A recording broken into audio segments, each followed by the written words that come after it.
Bismillahirrahmanirrahim. Assalamualaikum warahmatullahi wabarakatuh. Alhamdulillah wa syukurillah wa salatu wassalamu ala sayyidina wa habibina wa syafi'ina wa maulana wa qurrata a'yunina Muhammadin sallallahu alaihi wasallam. Amma ba'd. Bapak Ibu sekalian, malam Jumat yang penuh kemuliaan keberkahan ini, marilah kita mengikhlaskan diri kita, mengkhusyukkan diri kita untuk meraih berkahnya di rumahnya dalam suasana berjamaah seperti kita sekarang ini. Mari kita berada pada zona nyaman, zona bahagia, zona tentram di rumah Allah. Bagi orang yang beriman, tidak ada zona nyaman selain hidup di dalam rumah Allah Subhanahu wa ta'ala. Orang yang tidak merasa nyaman hidup di rumah Allah, fi qulubihim maradun, itu berarti ada something wrong di dalam hatinya. Mestinya rumah Allah ini tempat paling aman untuk tafakkur, takhannus, kontemplasi.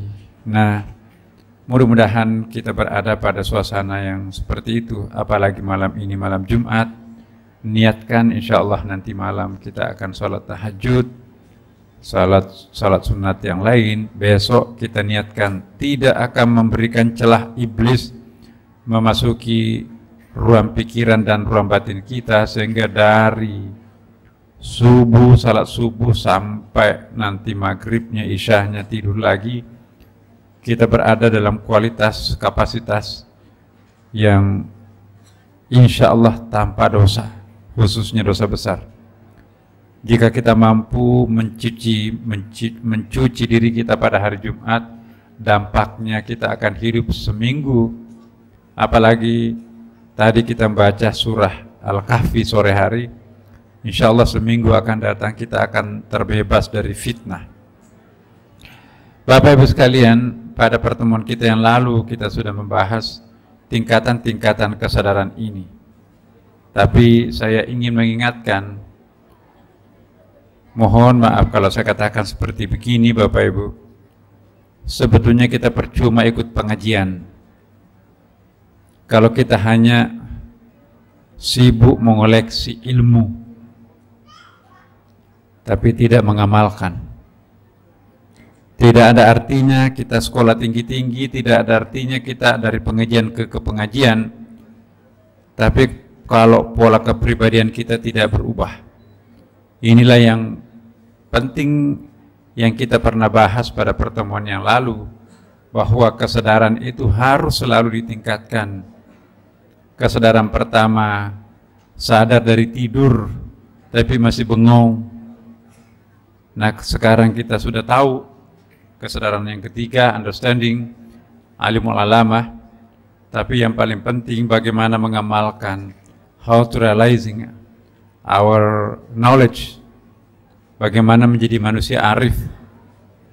Semakin ke atas, yaitu 4, 5, 6, 7, itu tidak akan pernah kita capai tahapan berikutnya, manakala kala kita tidak melakukan realizing. Kita harus shifting, apa itu? Berubah, ya.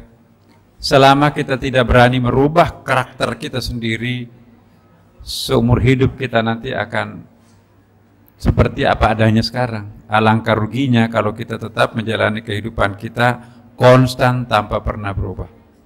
Karena itu Bapak Ibu, izinkan saya mengingatkan kembali bahwa kesadaran 3 naik ke 4 ini itu susah. Tapi lebih susah lagi 4 naik ke 5. Karena mungkin kita tahu tapi belum tentu kita bisa mengamalkan. Saya ingin mengingatkan kembali bahwa untuk berubah, ya ada 3 komponen yang dulu pernah kita bahas. Saya nggak tahu di antara 3 komponen ini yang mana yang paling berpengaruh pada diri kita semua Bapak Ibu sekalian. Ada orang yang paling berpengaruh itu adalah genetiknya. Mungkin orang tuanya baik-baik, pintar-pintar, cerdas-cerdas, sehingga menurun kepada dirinya, sehingga enak sekali, baca sekali serk gitu kayak scanner, langsung paham, kalau perlu langsung hafal siapa dulu bapaknya, siapa dulu ibunya. Itu faktor genetiknya, DNA-nya sangat penting di situ. Dan ini tak terbantahkan oleh para saintis. Kalau ingin punya cucu yang jenius, kawinkanlah anaknya dengan pasangan yang jenius pula. Yang kedua, ada orang tidak terlalu terpengaruh oleh DNA-nya atau genetiknya, tapi yang paling berpengaruh adalah watak kebiasaan ditentukan oleh kolektif memorinya. Dia anak kampung, bukan profesor biasa-biasa, tapi dia dipelihara oleh seorang orang pintar di kota. Akhirnya anak-anak orang pintar itu ya berpengaruh terhadap dirinya orang itu. Ini yang disebut dengan kolektif memori. DNA-nya sedang, tetapi karena lingkungan 24 jamnya yang sangat cerdas, maka anak itu pun juga menjadi cerdas. Yang ketiga, DNA-nya, genetiknya biasa-biasa. Dan dia juga tinggalnya dipelihara, diasuh oleh orang biasa-biasa juga. Tapi dia tinggal di sebuah lingkungan yang sangat ketat, misalnya mungkin di pondok pesantren. Maka apa yang terjadi? Bagaimana perlakuan orang di pondok pesantren menjadi seragam di situ kan? Anak dari kampung, dari kota, dari luar negeri, itu cenderung seragam wawasannya anak-anak di pondok itu, atau juga di sekolah-sekolah seperti Taruna Nusantara. Jadi kadang-kadang berbagai macam variasi DNA dan kolektif memori, tapi begitu masuk di situ, begitu kuatnya disiplin berpengaruh di tempat itu, akhirnya dialah yang, atau itulah yang memberikan warna dalam hidupnya. Nah, hanya Bapak Ibu yang tahu mana di antara yang ketiga ini yang berpengaruh. Mungkin ada yang gabung-gabung, mohon maaf.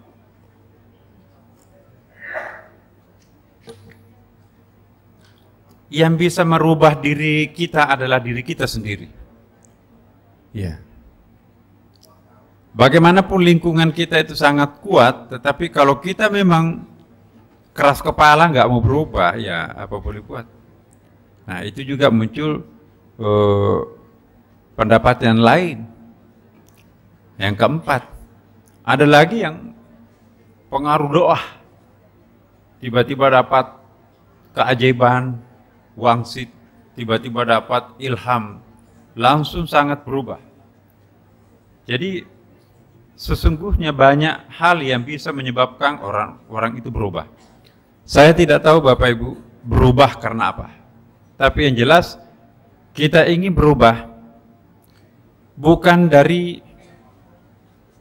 atas ke bawah. Artinya tadinya kita sudah tingkat kesadaran ke-9 ya, turun ke 8, lama-kelamaan 7, 6, 5, akhirnya turun ke basic yang paling standar, yang paling pertama. Nah, orang seperti ini alangkah ruginya hidupnya. Dan kita ingin makin hari makin tinggi. Saya sadar betul Bapak Ibu sekalian, jamaah kita di Sunda Kelapa ini memang sangat unik ya. Semakin pensiun semakin getol mencari pengetahuan. Lebih rajin bapak-bapak kita yang sudah pensiun ketimbang anak-anak muda itu. Anak muda itu mohon maaf berguguran tuh jamaah kita 15 tahun yang lampau. Mungkin faktornya sibuk ya karirnya, tapi kalau Bapak Ibu memang mau kemana kalau nggak ke masjid? Ya, ada keterpaksaan dikit-dikit lah. Tapi betapa banyak orang pensiun, tapi yang terjaring rumah Tuhan hanya Bapak Ibu sekalian. Nah jadi luar biasa Bapak Ibu, syukurilah ini kenikmatan yang tersendiri Allah anugerahkan kepada kita semua. Singkat saja Bapak Ibu, kali ini saya akan memberikan tolak ukur. Ya. Ukuran untuk mengukur diri kita itu berubah atau tidak berubah, ini harus measurable, diangkakan, harus ada apa namanya ukurannya. Ya. Sekarang zaman serba terukur. Kalau kita teori melulu, saya ingin mengingatkan bahwa dalam Islam itu tidak terlalu mementingkan kolektor ilmu pengetahuan. Bahkan mohon maaf dalam pandangan tasawuf itu juga tidak mengidealkan kolektor pahala. Tujuan kita bukan mengkoleksi pahala sebanyak-banyaknya. Ini ambil sekian, baca sekian puluh ribu ya Latif, baca selawat, tapi pikirannya entah kemana. Jadi kolektor ilmu pengetahuan dan kolektor pahala itu bukan itu yang paling harus ditonjolkan dalam Islam. Saya nggak tahu kalau agama lain. Tapi yang paling penting di dalam Islam itu, ya itu juga bukan taat. Wah, sangat taat. Taat semua dikerjakan. Semua dihindari. Tapi taat. Yang paling penting dalam Islam itu adalah kita diminta bukan menjadi ahlu ta'ah, tapi ahlul ibadah. Saya pernah jelaskan pertemuan-pertemuan yang lalu, apa bedanya ahli taat dengan ahli ibadah. Kalau taat itu relasi antara Allah dengan hambanya, seperti majikan dengan pembantu. Dikerjakan semua tapi terpaksa. Ini gosok ini, setrika ini, jemur, kemudian siram, masak, cuci, perbaiki lemari dan sebagainya. Mandikan anak-anak. Dikerjakan semuanya tapi terpaksa. Kalau relasi ibadah, pengabdian itu tidak dilakukan karena kita terpaksa. Walaupun pada awalnya ada maksa-maksa juga sedikit sih, tapi lama-kelamaan akhirnya kita menjadi enjoy. Dan semakin tinggi prestasi seorang hamba, dia sudah tidak mampu membedakan mana yang wajib, mana yang sunat. Selama kita masih mengistimewakan yang salat fardu, nggak ada tempatnya sedikit sekali artinya pengaruhnya itu salat sunat. Selama kita masih mengistimewakan luar biasa, namanya puasa Ramadan, tapi meminggirkan puasa Senin Kamis, berarti kita masih awam. Seorang pencinta Tuhan sudah nggak ada lagi bedanya antara yang wajib dan yang sunat. Sudah nggak ada lagi bedanya antara yang haram dan yang makruh.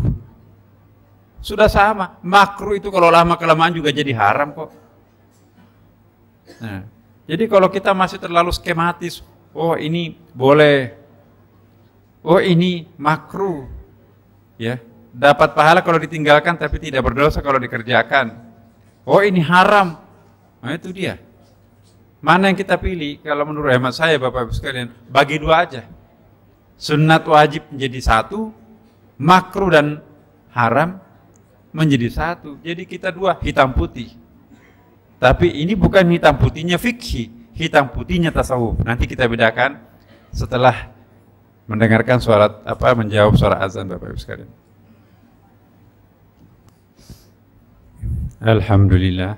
Jadi Bapak Ibu kita bedakan antara hitam putih tasawuf dan hitam putih fikih. Kalau hitam putih orang awam dalam perspektif fikih, oh itu wajib, nggak boleh, tidak harus dikerjakan. Oh kalau ini sunat, dapat pahala kalau kita kerjakan, nggak dapat siksaan kalau kita tinggalkan. Udah nggak apa-apa. Jadi yang dipilih adalah wajibnya. Jadi seolah-olah nggak merasa rugi kalau meninggalkan sunat, nanti merasa ruginya kalau meninggalkan wajib. Jadi hitam putih tapi penonjolannya pada kewajiban itu. Sama juga sebaliknya. Oh ini nggak apa-apa, ini cuma makruh kok, nggak sampai haram. Jadi dia meninggalkan yang haramnya, tapi mentolerir mengerjakan yang makruh. Nah itu adhaful iman, awam. Tapi yang kita maksudkan hitam putih tasawuf, mengambil standar maksimumnya. Ini sunat, ya, ini wajib. Udah, pokoknya sama-sama dicintai Allah. Itu namanya mandub, yang dicintai Tuhan. Ya. Kalau melaksanakan kewajiban, memang itu kewajiban. Tapi kalau kita mampu melaksanakan secara konsisten sunat, pasti kita akan dapat ridhanya Allah. Ya Allah, aku memohon ridhamu dengan mewajibkan diriku untuk melakukan yang orang lain hanya itu sunat. Sebaliknya, ya Allah, walaupun ini makruh bagi saya adalah haram, sekalipun orang lain menganggap ini makruh, nggak apa-apa dikerjakan, tapi kalau ini saya lakukan, saya menganggap diri saya berdosa, ya Allah. Ini hitam putih tasawuf. Dan saya berharap, mohon semua kita menjadi orang yang kedua ini. Kita beragama secara maksimum. Jangan standar minimum kita gunakan. Ya. Ini yang semakin tinggi tingkat kesadaran seseorang, maka skematisasi hukum itu semakin seragam, bukan beragam. Nah, ini standar-standar formal seperti ini perlu sebagai alat ukur. Saya memberikan satu contoh yang statement saja.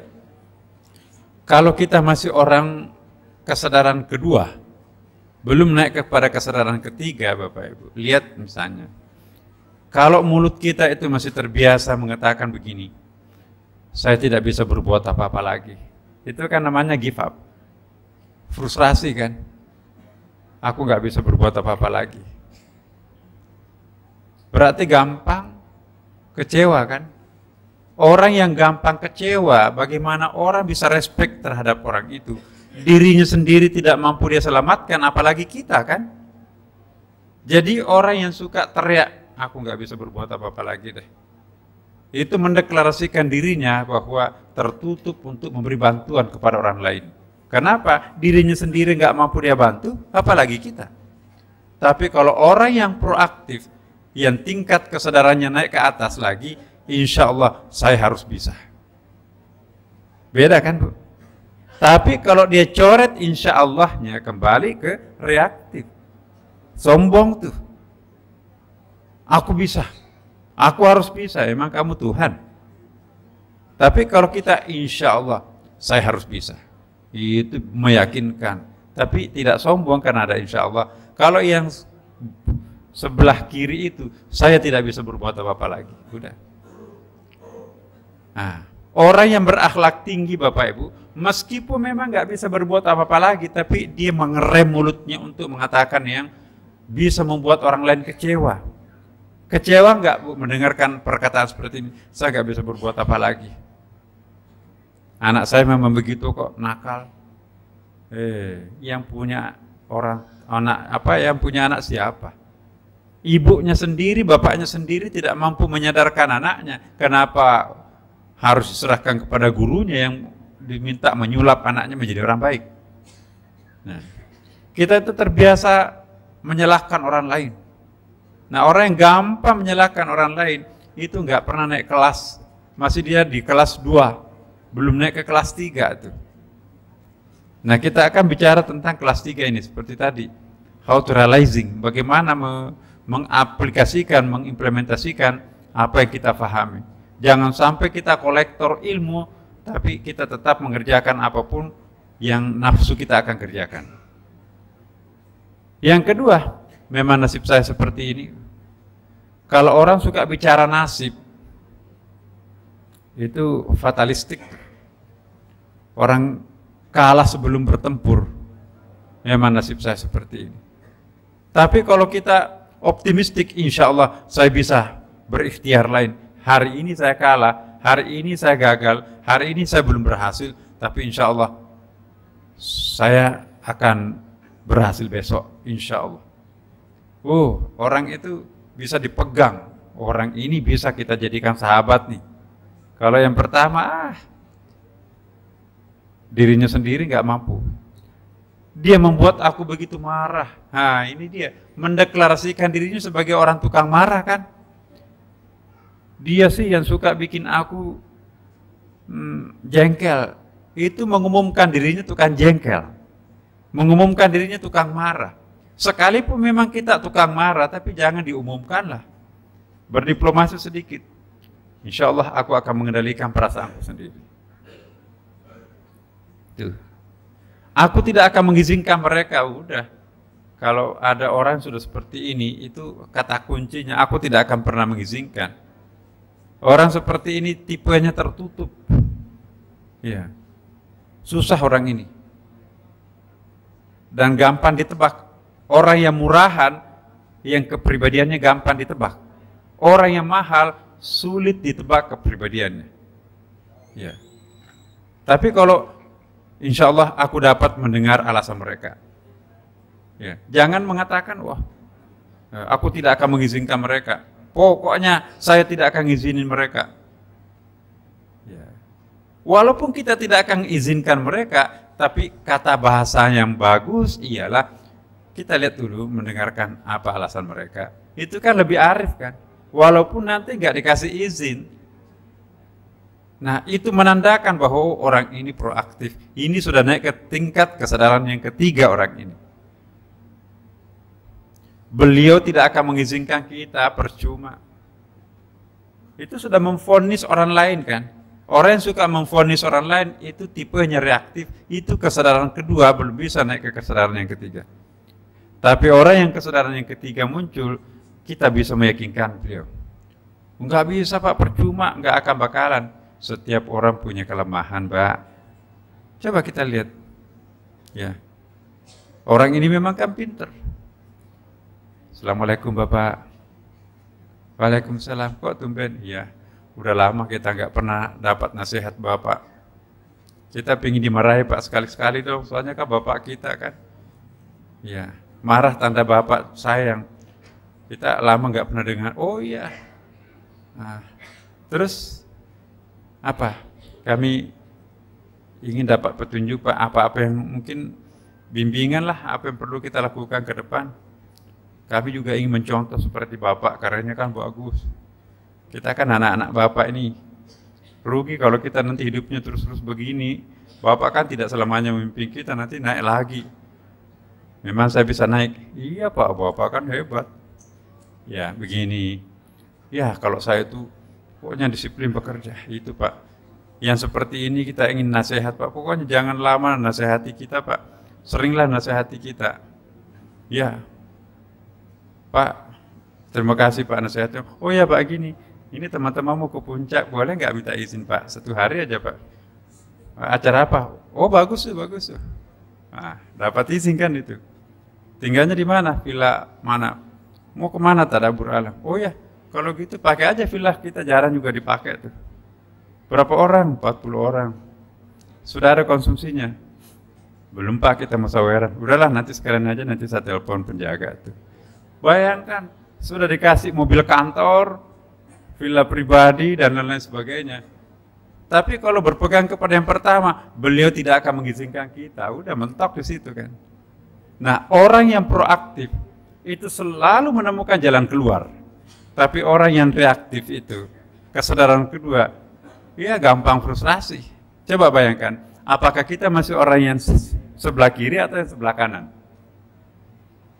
Dari segi kata-kata Bapak Ibu bisa kita ukur orang ini masih reaktif, kesadaran kedua. Hati-hati. Ini sudah sejurus ini, seperguruan ini. Dalam ilmu persilatan kita sudah saling tahu ini. Maka itu kita mencoba Bapak Ibu. Pilihlah bahasa yang proaktif, jangan memilih bahasa yang reaktif. Bagaimana bisa menjadi tokoh di dalam masyarakat kalau setiap hari menggunakan bahasa reaktif? Nah, ini tadi saya katakan, percuma kita mengikuti pengajian dari pengajian ke pengajian. Tetap saja reaktif. Ya. Bagaimana bisa muridnya proaktif kalau gurunya juga mengajakin orang reaktif? Jadi persoalannya memang rumit itu. Makanya itu selalu harus ada ukuran dan standar. Harus ada measure-nya, ukurannya. Nah, aku terpaksa melakukan itu. Hindari Bapak Ibu, kata-kata terpaksa itu hampir selalu negatif. Aku terpaksa melakukan itu namanya tidak ikhlas kan? Kalau ada kata aku terpaksa melakukan itu pertama tidak ikhlas kepada Allah, karena kita kan hidup untuk menyembah Allah kan. Inna sholati wa nusuki wa mahyaya wa mamati lillahi rabbil alamin. Apapun yang kita kerjakan niatkan lillahi ta'ala. Tapi kalau kita mengatakan aku terpaksa, itu artinya aku terpaksa menyembah Engkau ya Allah. Cacat akidah kita itu. Ya. Sama dengan orang yang suka mengatakan capek, lelah, capek beneran tuh. Tapi kalau kita semangat, hilang capeknya tuh. Adrenalinnya akan menebar itu. Akhirnya rasa lelahnya hilang. Tapi kalau kita selalu aku harus, terhadap anak kita juga Bapak Ibu.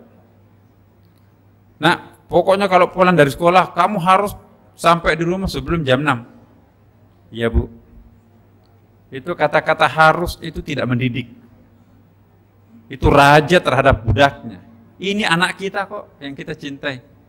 Nah, Papa dan Mama sangat senang kalau bisa kita salat jamaah maghrib bareng di rumah nak ya.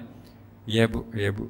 Begitu diajak temannya mampir ke mall, enggak, ini aku mau salat maghrib dengan ibuku, bapakku di rumah. Ya, tapi kalau kamu harus, itu belum tentu ikut. Kok dari mana? Macet.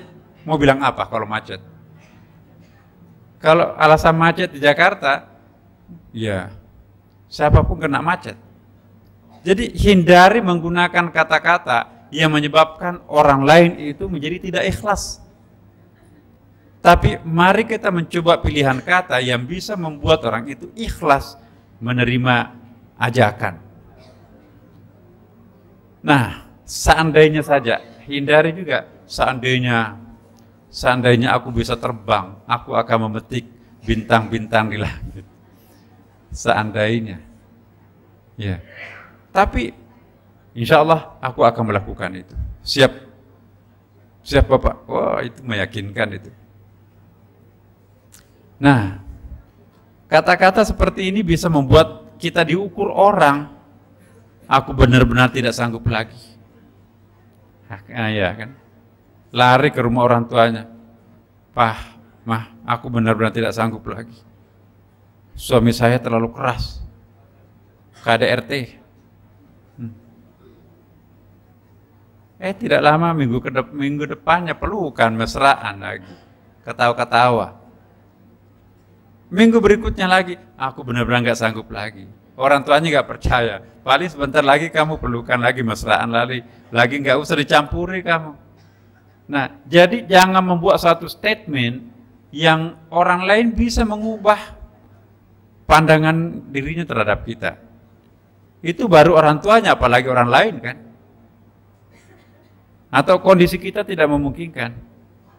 Jadi gampang menyalahkan kondisi. Orang yang suka menyalahkan kondisi, keadaan orang lain, itu sangat orang awam. Semua orang bisa menyudutkan keadaan orang lain. Orang besar itu tidak pernah menyalahkan keadaan. Orang besar tidak pernah menyalahkan orang lain. Orang besar selalu diam-diam mencari solusi tanpa ada orang lain yang tersinggung. Seperti menarik benang di tepung. Penyesuaian diri kita belum tepat. Hari ini kita gagal, tapi besok insya Allah kita jangan jatuh di lubang yang sama. Harus berhasil kali ini. Enak sekali. Kalau ada pemilihan, pasti orang ini yang kita akan pilih. Bukan yang pertama kan. Memang orangnya begitu kok. Waduh, sudah. Itu dikasih merek orang lain, memang orangnya seperti itu. Enggak bakalan, orangnya seperti itu. Tapi kalau orang proaktif, sebetulnya orang itu bisa dicari celahnya. Orang itu sesungguhnya bagus kok, tergantung kita cara mendekatinya seperti apa. Orang yang selalu memperkaya opsi alternatif, maka itulah orang yang paling tepat untuk dijadikan sahabat. Orang yang pintar mencari solusi-solusi berlapis, carilah itu sebagai sahabatnya. Tapi kalau orang yang miskin alternatif seperti yang kiri semua ini tadi, hati-hati. Orang itu tidak ada sahabatnya yang abadi. Biasanya habis manis cepat dibuang. Kenapa? Dia didikte oleh keadaan. Bukan dia menciptakan keadaan yang bisa menyebabkan orang berubah. Nah, kesadaran yang ketiga ini, Bapak Ibu sekalian, bagaimana menjadikan diri kita itu sebagai sentral. Ya, kita itu sebagai produsen, bukan sebagai user. Ya. Tapi bukan juga ego di situ lain tuh. Kalau yang sebelah kiri itu, waduh, hebat sekali itu. Emosinya menonjol. Emosi penting. Nah, ini perlu juga saya bedakan Bapak Ibu sekalian. Lain emotion dalam bahasa Inggris itu, lain juga emosionalisme. Emosi itu directionnya otak kita. Tanpa emosi otak itu gak bisa gerak itu. Miskin, lumpuh otak itu. Kita perlu emotion. Jadi emotion itu adalah positif, tapi emosionalisme itu yang negatif. Emosionalisme itu ada ego di situ, ada subjektivitas di situ, ada yang marahan di situ. Kalau emotion itu spirit, ke semangat.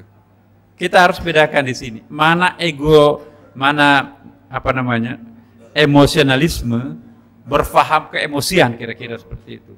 Emosinya jadi panglima. Atau emotion sebagai media. Nah, kalau emosinya jadi media untuk mencapai kesuksesan. Tidak bisa sampai ke Sunda Kelapa kalau nggak ada emosi, Bapak Ibu. Ya. Tapi jangan emosionalisme. Emosionalisme itu ego di situ.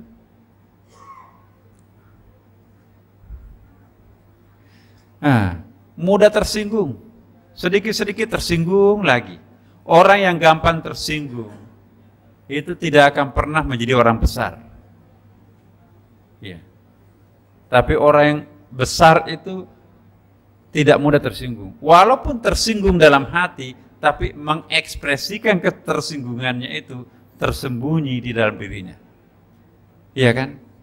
Ada orang tidak pintar menyembunyikan ketersinggungan. Itu namanya baru sampai ke tingkat kecerdasan kedua, Bapak Ibu. Orang yang sampai ke tingkat kecerdasan ketiga, apalagi yang di atasnya, tidak pernah terbaca tersinggung. Orang itu selalu tersenyum, ditimpa musibah tersenyum, ya. Diberikan kenikmatan juga tersenyum, tidak mabuk. Ya. Tapi kalau orang yang reaktif itu, ditimpa musibah, murung terus, menutup diri. Tapi giliran dia dipromosi, giliran dia dapat uang, mabuk dia. Lupa kita semua. Nah, orang seperti ini menandakan dirinya bahwa orang itu adalah standar kesadarannya masih sangat rendah. Ditimpa musibah itu murung, diberikan rezeki mabuk. Itu bukan siratal mustaqim. Pernah kita jelaskan tuh kan. Orang yang proaktif, kesadaran ketiga ke atas itu tidak bisa kita baca. Apakah dia sedang senang, benar-benar senang, ataukah dia sedih? Sedih dan senang, ukuran ketersenyuman mulutnya itu sama lebarnya. Ada orang seperti itu, nikmat sekali padahal nggak ada uang, nggak makan di rumahnya itu, tapi masih terus memberikan energi positif terhadap lingkungannya. Gampang dibaca. Nah, terus Bapak Ibu sekalian, cenderung selalu merengek-rengek dan mengeluh. Hati-hati. Kalau ada orang cengeng, apalagi kalau itu laki-laki.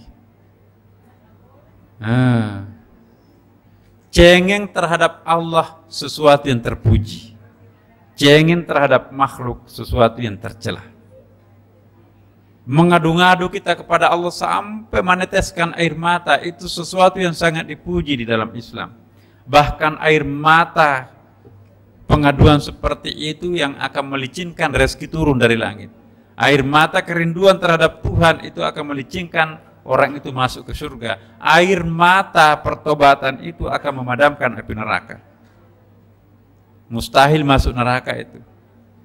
Air mata protes terhadap kebatilan, kemaksiatan yang tidak mampu dia rubah, kecuali hanya air mata kekesalan, air mata itu pun juga mustahil masuk neraka kan. Ada beberapa air mata tidak boleh masuk surga, kata hadis Nabi. Nah, jadi air mata cengeng di hadapan Allah itu sangat terpuji. Tapi kalau cengeng tersinggung saja terhadap suaminya, udah mulai bengkak matanya tuh. Ya, kemandirian kita itu harus ada sebagai istri maupun juga sebagai suami. Jadi jangan terlalu cengeng, merengek-rengek, tapi juga jangan kehilangan rasa cengeng. Ekspresi cengeng itu seni dalam hidup Bapak Ibu sekalian. Seorang istri tidak pernah cengeng terhadap suaminya, itu artinya dia tidak menjadikan suaminya sebagai suami. Kita perlu, apa ya bahasa Indonesianya itu, menyuamikan suami. Ya. Kadang-kadang ini rahasia Bapak, ini kita laki-laki nih. Saya nggak tahu, pasti Bapak ada persamaan ya. Ada saatnya suami itu juga bangga pada saat istrinya cengeng ria di depan pelukannya. Wah, aku sekarang terasa suami. Ini buktinya. Ada orang yang minta beriba-iba di dalam pelukan saya. Aku tegar sekarang. Aku memang betul-betul suami yang ideal. Aku mampu menghibur, aku mampu mengusap air mata istriku. Aku mampu merubah istriku tadinya frustrasi menjadi semangat. Wow. Jadi Bapak Ibu-ibu terutama ya, jangan sampai nanti, wah, aku ingin mandiri. Hati-hati loh Bu. Laki-laki itu juga tidak semuanya mencintai perempuan atau istri yang terlalu mandiri. Iya. Aku juga bisa, aku akan tunjukkan kepada suamiku bahwa aku juga bisa cari uang. Itu nanti cenderung negatif loh, reaktif loh itu. Tapi yang bagus ini perlu, ini saat yang paling tepat aku akan menjadi istri terhadap suamiku. Pak, bagus nggak ini? Serasi nggak baju dengan roknya? Oh. Padahal dia tak tahu bahwa ini pasti sudah serasi, kami memang pasangannya kok. Hanya ingin menjadikan suaminya suami. Bagus, oh iya bagus, bagus. Oh. Wah, ini istri saya sampai ke tingkat warna pun juga dia serahkan ke saya. Jadi suami itu tegar tuh, aku betul-betul suami kan. Tapi kalau nggak pernah minta pandangan kepada suaminya, curiga jangan-jangan kepada orang lain nanti minta pandangan, bukan kepada saya ya kan. Ya itu, ini bukan pengalaman Bapak Ibu ya, jadi ini universal. Tapi ibu juga, para istri ibu Bapak, setegar apapun Bapak, itu jangan juga tidak pernah memberi perhatian belayan terhadap istri. Ya. Kalau kita tidak bisa memberikan pakaian mahal, tas mahal, ya, berikan apa ya? Cium mesra terhadap istri itu sedekah itu Bapak Ibu sekalian. Memberikan kemesraan terhadap istri itu sedekah.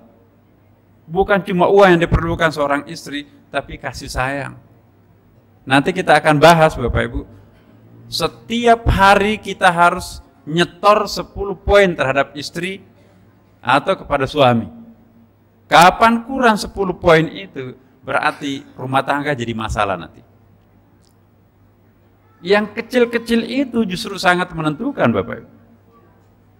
Contohnya, ya, aku harus mengumpulkan 10 poin itu. Begitu bangun, aduh harum sekali kopinya mah. Ini kopi dari mereknya, oh iya memang Pak. Wah, itu istri kalau dipuji masakannya, nggak jadi marah Bapak Ibu. Itu 1 poin. Ya, saya nanti agak terlambat pulang ya. Saya mau ke sini, terus ini. Ya, hati-hati Pak. Itu 2, poin 2 itu. Mau pergi ke kantor, salam ya, cium kening istrinya, sudah 4 poin. Ya. Terus sampai ke kantor, telepon, pulsanya memang tidak seberapa sih. Alhamdulillah saya sudah sampai. Saya pikir tadinya terlambat, Mas, tapi ternyata enggak. Alhamdulillah dijawab. Itu sudah 5 poin tuh. Makan siang. Ya. Pas ada telepon dari istrinya. Oh, ini kesempatan bikin poin ini. Karena istri itu bapak-bapak paling suka sering menanyakan, sudah makan siang belum? Sebagian di antara mereka itu bukan menanyakan apakah sudah makan siang. Dia ingin mendengarkan ada nggak orang lain di samping handphone itu. Yeah. Sudah makan, Bas? Oh, sudah. Terus siapa tuh? Ramai sekali ada perempuan di sampingnya.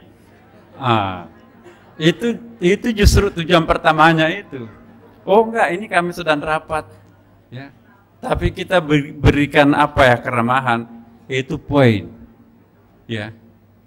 Sampai, Mas saya agak terlambat ya. Ini kok macet ini ya. Sudah salat? Oh iya. Untung Mama ingatkan. Oke deh, Pak supir mampir salat dulu. Itu sudah sampai 8 poin tuh. Sampai pulang ke rumahnya. Alhamdulillah, ini ada sedikit mah. Hanya ini rezeki kita hari ini. Ya nggak apa-apa, yang penting halal. Oh iya, insya Allah halal. Ya.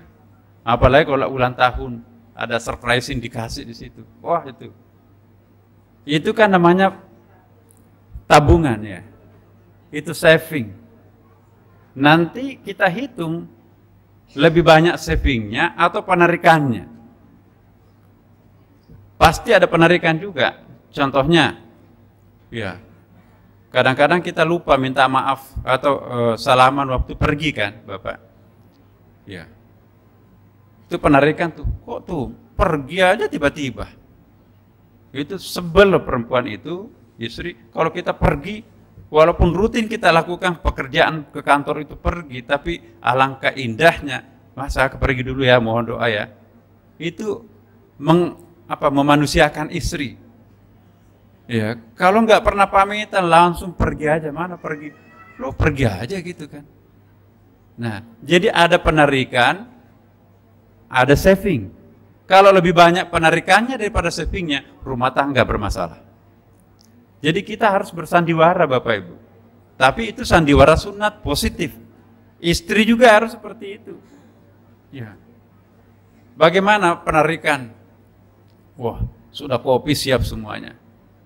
Wah, ini hari Senin. Biasanya kalau hari Senin itu kan tumpukan map di kantor suami itu besar sekali. Itu energinya lebih banyak tersedot pada hari Senin. Ya, terlambat pulang. Ya. Biasanya kalau menjemput, wah daster yang tadi siang dipakai, udah bau keringat. Ya. Nggak ada, pokoknya sudah capek, langsung tidur aja. Tapi kalau kita mencoba memungut poin, wah, pakai sanggul gitu. Suaminya datang, mau kemana mah? Enggak kemana-mana. Kok cantik-cantik begitu? Ya enggak, memang enggak suka melihat saya seperti ini. Oh, suka sih. Jadi ada gairah baru muncul kan? Tapi kalau daster tadi siang dipakai menjemput, suami masih bau, enggak mandi, Masya Allah. Itu tambah capek suaminya. Jadi bikin poin, hal-hal yang sepele seperti ini, itu dianjurkan Rasulullah Bapak Ibu sekalian. Kalau kita bisa, bagaimana pernyataan Siti Aisyah radhiyallahu anha, itu kita bisa belajar bagaimana bagaimana Nabi sebagai seorang suami itu mampu memberikan kepuasan lahir batin terhadap istrinya. Sehingga semua istri Nabi mengatakan, aku yang paling dicintai Nabi. Ya. Kira-kira Bapak sanggup nggak? Jangan banyak lah, satu aja. Mampu nggak? Memang aku yang paling dicintai istriku, melampaui bahkan mungkin orang terdekatnya, orang tuanya, anaknya dan seterusnya. Jadi satu saja istrinya tapi tidak mampu memberikan kepuasan, boro-boro lebih dari satu kan Bu. Nah jadi ini terlalu sibuk cari uang tapi persoalan sepele ditinggalkan. Nah coba kita lihat anak-anak muda kita sekarang ini, kenapa perceraian di mana-mana? Sudah nggak ada romantismenya keluarga itu. Keluarga tidak sakral lagi kan Bapak. Ya. Tidak ada istiqamah, pokoknya ego yang ada. Aku juga bisa cari uang kok. Bukan soal cari uang, tapi ada hak. Ya. Suami itu perlu dianggap suami, istri itu perlu dianggap istri. Apa fungsi suami dan apa fungsi istri? Di sini nanti kita akan urai satu persatu, Bapak Ibu. Nah, ini mana? Ada ayatnya, saya tidak akan tampakkan ayat hadisnya, tapi to the point. Nah, rekening tabungan spiritual kalau kita sebagai suami apa? Nah, ini juga kalau kita sebagai istri, poinnya apa? Kalau kita sebagai anak dan terhadap anak kita nanti apa poinnya? Rumah tangga sakinah mawaddah warahmah itu harus ada tabel-tabelnya seperti ini. Jadi berumah tangga itu bukan cuma sekedar selera, tapi itu harus rasio di situ. Harus ada manajemen bagaimana memperlakukan orang tua kita. Sudah suami istri, orang tuanya nggak pernah diingat. Nauzubillah. Itu manajemen pribadi, individu, keluarga penting. Baik Bapak Ibu sekalian, insya Allah minggu depan kita akan urai satu persatu ini. Cuman yang penting saya ingatkan pada malam Jumat ini, mari kita niatkan untuk berubah. Insya Allah pada malam ini, mari kita menampilkan diri kita yang proaktif, yang kemarin itu reaktif. Mari kita naik ke tingkat kesadaran yang ketiga, kalau kemarin kita baru di tingkat kesadaran yang kedua. Lusa insya Allah naik ke kesadaran yang keempat, 5, 6, 7, 8, mentok di 9 Bapak Ibu sekalian. Sampai bagaimana yang 9 itu, kita nanti akan urai dengan praktek dan contoh-contohnya. Ada yang disebut riyadhah nanti. Ini bukan riyadhah Bapak Ibu. Ini masih implementasi kesadaran awal. Nanti ada yang disebut implementasi kesadaran tingkat ke-6, itu riyadhah. Bagaimana menjalin kemesraan dengan Tuhan, apa seninya, bagaimana seninya melakukan khalwat, ya, seperti apa kita sholat tahajud, itu ada seni mendekati Tuhan. Dan insya Allah Bapak Ibu sekalian, kita akan paparkan nanti contoh-contoh konkretnya seperti tadi. Mari kita bermohon kepada Allah Subhanahu wa taala supaya malam ini berkah buat kita semuanya. Kita pulang nanti dalam suasana baru, kita sudah berubah, dan insya Allah mudah-mudahan seluruh anggota keluarga kita juga berada dalam lingkup berkah, ya, zona nyaman dalam menjalani kehidupan ini. Ala hadhihi niyah. Al-Fatihah.